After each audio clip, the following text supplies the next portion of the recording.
Hello बच्चों, हमारे next series में हम आपको सिखाएंगे कि मैं मदद कर सकता हूँ। कोविड में आप में से बहुत से लोगों को ज्यादा समय घर पर रुकना पड़ा है ना? हम में से बहुत को घर के कामों में हाथ बटाना पड़ता था। तो आप अपने आप से पूछते होंगे कि मैं मदद कैसे कर सकता हूँ, क्योंकि ज्यादा समय मैं घर पर रहता हूँ। खैर, मेरे पास आपके लिए खुशखबरी है, क्योंकि अगर आप चाहें तो आपको एहसास होगा कि कई सारे तरीके हैं मदद करने के। अब मदद करने का अर्थ क्या है? मदद करने का अर्थ है किसी चीज को संभव या आसान बनाना ताकि कोई और उसका उपयोग कर सके, अपने आप उनका आधा कार्य करके या उन्हें सहारा देकर। उदाहरण के लिए, आप में से कितने लोग शामिल थे अपने मित्र को पत्र या प्रार्थना लिखने में मेल के द्वारा? हमारे हार्वेस्ट किड्स प्रेयर सीरीज में ये एक तरीका है मदद करने का, आशीष और उत्साहित करने का। या शायद आप अपने दोस्तों के साथ एक जूम मीटिंग शुरू कर सकते हैं, बातें करने या सिर्फ हालचाल पूछने के लिए। घर पर खाना खाने के बाद आप अपनी मम्मी की सहायता कर सकते हैं बर्तन धोने और उसे सुखाने में। ये बहुत आसान है। तो आज समय निकाल कर विचार करें कि मैं किसी की मदद कैसे कर सकता हूँ। आप और मैं अपना भाग कर सकते हैं। तो आज के बाइबल की कहानी से हम सीखेंगे कि हम मदद कैसे कर सकते हैं प्रभु के एक महान जन से जिसका नाम है नेहमिया। अब उसकी कहानी को सुने। नेहमिया एक ऐसा व्यक्ति था जो प्रभु और अपने देश से प्रेम रखता था। हालांकि वो एक निर्वासित था। निर्वासित का अर्थ है कि उसे जबरदस्ती किसी और के देश में रहना पड़ा जो उसका नहीं था। वह फारस के राजा के लिए एक पिलाने वाले के रूप में वहाँ काम करता था।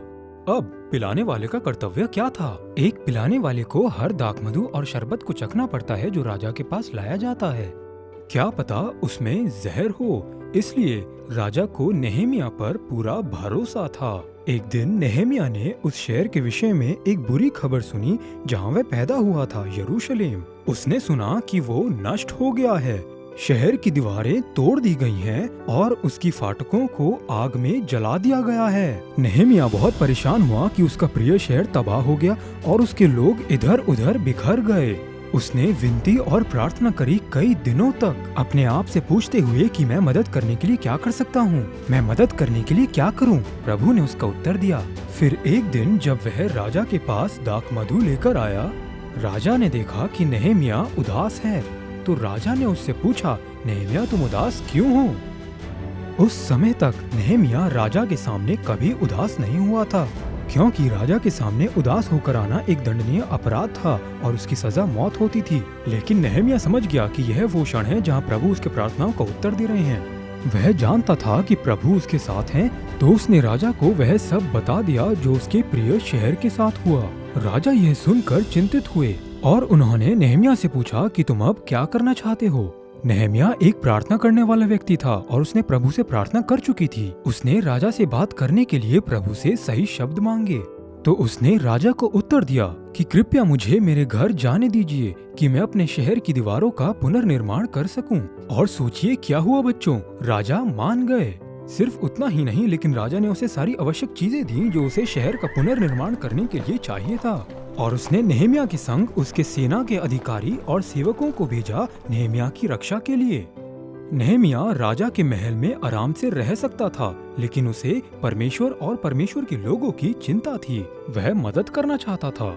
जब नेहमिया यरूशलेम पहुंचा तो उसने किसी को यह नहीं बताया कि वो वहां क्यों आया था।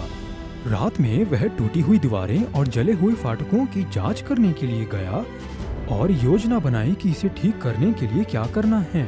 फिर नेहमिया ने यहूदियों को बोला कि प्रभु उसके साथ है और वो उनकी मदद करने आया है कि वो शहर की दीवारों को फिर से बना सकें।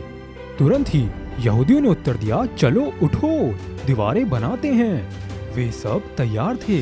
तो नेहमिया ने प्रत्येक परिवार को एक दीवार का टुकड़ा दिया कि वह उसे ठीक कर सके। दीवारों और फाटकों का पुनर्निर्माण करना जरूरी क्यों था? यह जरूरी इसलिए होता है क्योंकि शहर की दीवारें और फाटकें लोगों को अंदर सुरक्षित और महफूज रखती हैं, क्योंकि ये दुश्मनों से सुरक्षा देती है। पूरे पुनर्निर्माण के दौरान नेहमिया और यहूदियों को कई बाधाओं का सामना करना पड़ा। उनके दुश्मन थे जो उन पर हंसते थे और उनका मजाक उड़ाते थे। उनके दुश्मन उनको घेर लेते थे और वो उनको डराते भी थे। और वास्तव में कुछ यहूदी बहुत डर भी गए थे। इसी कारण यहूदियों के बीच एकता का अभाव उत्पन्न हुआ। इसके विपरीत अभी बहुत काम बाकी था और सफाई भी करनी थी। परंतु नेहेमिया ने दूसरों को और विपत्तियों को उसे सही काम करने से निराश होने ना दिया। क्यों? क्योंकि नेहेमिया प्रार्थना करने वाला व्यक्ति था। उसने निरंतर प्रार्थना की और मदद के लिए वह प्रभु पर निर्भर और दृढ़ रहा। अंत में वो दीवारें चमत्कारिक रूप से बन गई थी। समझदार बच्चों, क्या आप बता सकते हो कि एक शहर की दीवारों को बनने में कितना समय लग सकता है? आप सोचेंगे कि इसमें तो कई साल लग जाएगा, लेकिन नहीं। प्रभु की मदद और नेहेमिया की प्रार्थनाओं के द्वारा दीवारें चमत्कारिक रूप से सिर्फ 52 दिन में बन गई थी। बिल्कुल सही, 52 दिनों में नेहेमिया और यहूदी लोगों ने वो कार्य समाप्त किया जो उन्हें प्रभु ने दिया था, और वे सब बहुत आनंदित हुए। तो समझदार बच्चों, आज के पाठ से हम क्या सीख सकते हैं? आइए सीखें कि हमेशा हमेशा परमेश्वर की ओर प्रार्थना में मुड़ें और हमेशा ये इच्छा रखें कि मैं मदद के लिए क्या कर सकता हूँ।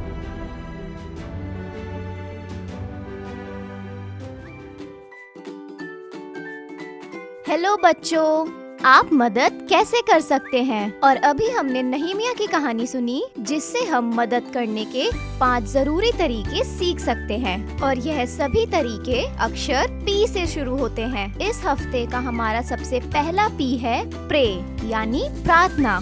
नहीमिया ने प्रार्थना की। अब मैं आपसे पूछना चाहती हूँ, आपका पहला जवाब क्या होगा जब आपको पता चलेगा कि कोई बहुत ज्यादा बीमार है या फिर उसे चोट लगी है? आप शायद रो सकते हैं या फिर दुखी हो सकते हैं और शायद चिंतित भी हो, लेकिन हम वहाँ रुक जाते हैं और उस बारे में कुछ नहीं करते।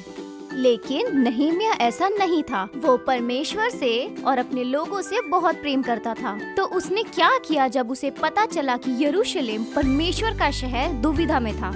नेहमाया रोया, गिड़गिड़ाया और उसने उपवास रखा और उसने काफी दिनों तक लगातार प्रार्थना की। वो बिल्कुल मजबूर था, पर सबसे अच्छी चीज जो उसने की वो थी प्रार्थना। और हमने यीशु के समान प्रार्थना करे सीरीज में भी प्रार्थना के बारे में देखा। क्या आपको अभी भी याद है कि प्रार्थना क्या है? प्रार्थना बातचीत है। यह परमेश्वर के साथ दो तरफा बातचीत है, उनके साथ दोस्ती बनाए रखने के लिए। प्रार्थना ध्यान करना है। यीशु ने बाइबल से कुछ वचन दिखाए और हमें भी प्रार्थना के वक्त वही करना है। प्रार्थना अंगीकार है और हम में से कोई भी सिद्ध नहीं है।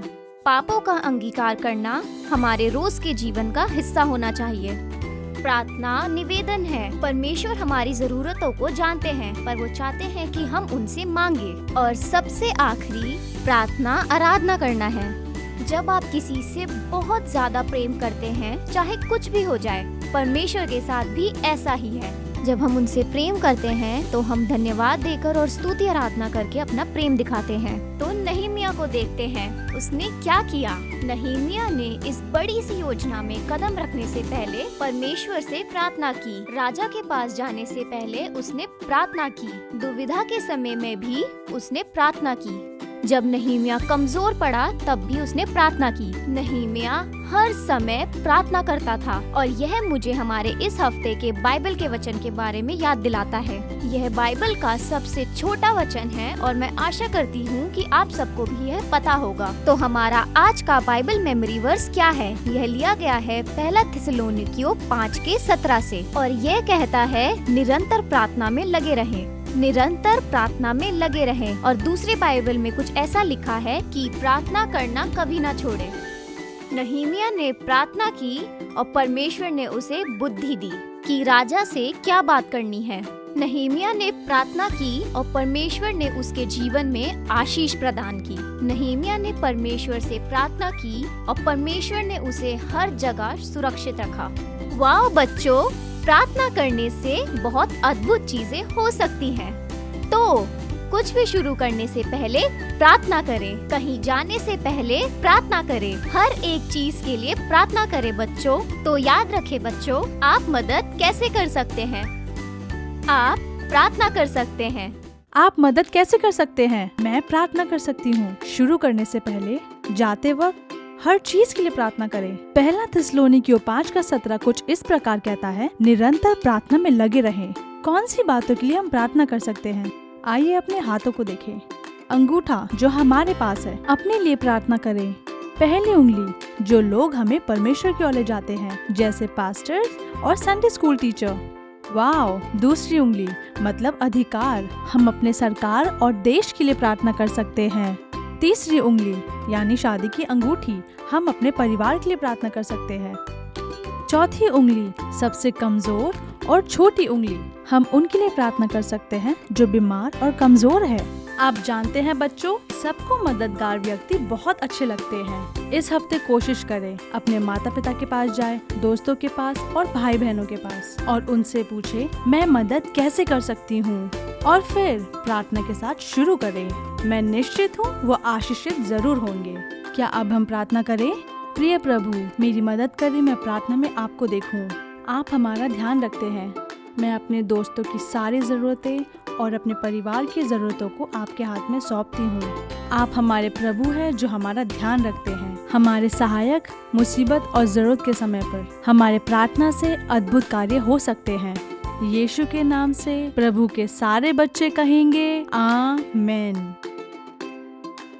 धन्यवाद हार्वेस्ट किड्स ऑनलाइन देखने के लिए। वीडियो को देखने के बाद हमें जरूर से बताएं, पहला, वीडियो में आपका पसंदीदा हिस्सा कौन सा था, दूसरा, एक चीज जो आपने इस वीडियो से सीखा, और अंत में तीसरा, इस हफ्ते आप इस पाठ को अपने जीवन में कैसे लागू करेंगे।